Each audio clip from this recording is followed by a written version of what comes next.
All right, everyone.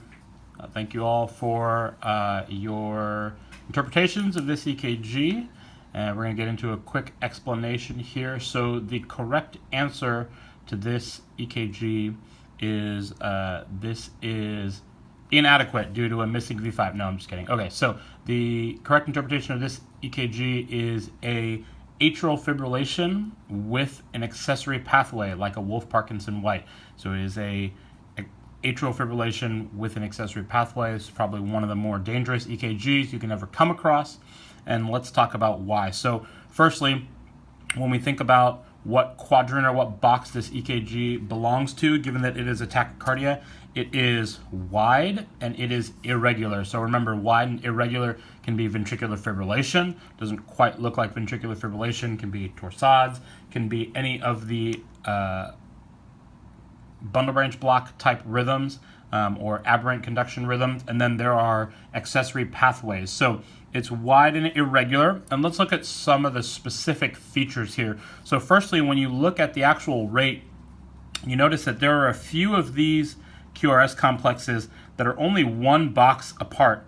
And that gives you a ventricular rate of about 300. It actually does that a number of times, but then it will also space out as well.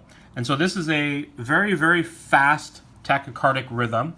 And not all of these complexes may be conducted, but on the EKG, it's a very, very tachycardic rhythm. If you notice as well, when you look at it, you say, that's a bizarre looking EKG, right? So it's a bizarre EKG, which should lead you to be concerned for Wolff-Parkinson-White with atrial fibrillation or some other sort of accessory pathway.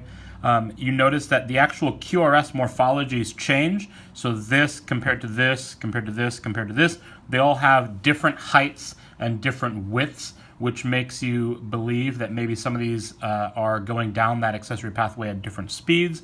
And then there are interspersed narrow complexes alongside wide complexes. And so these are narrow here and these are wide, leading you to believe that some are going down the normal His-Purkinje system and others are going down the accessory pathway. So just to explain again a little bit, say you have a heart, got your AV node, His-Purkinje system, SA node. So in most patients, impulses come down, go down the His-Purkinje system and give you a nice narrow normal complex.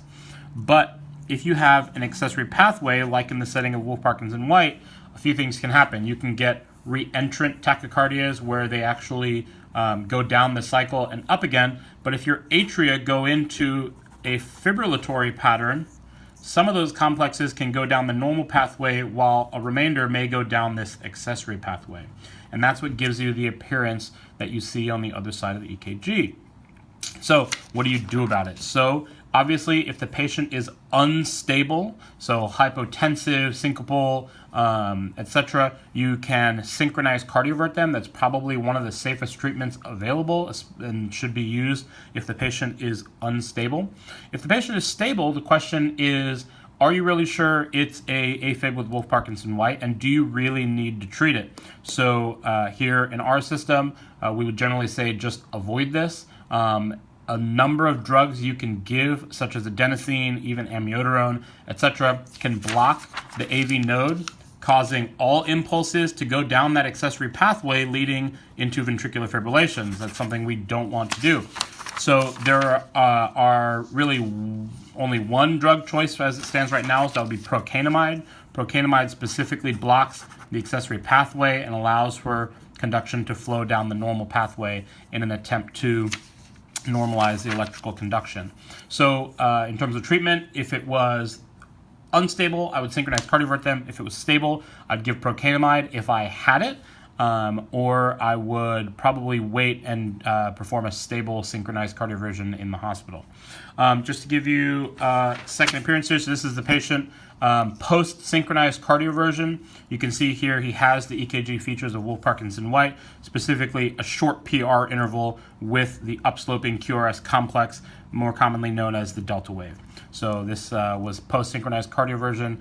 As it stated in the vignette, this patient came in with palpitations and some lightheadedness, and those symptoms resolved when the heart rate normalized. All right, that's it. See you next time.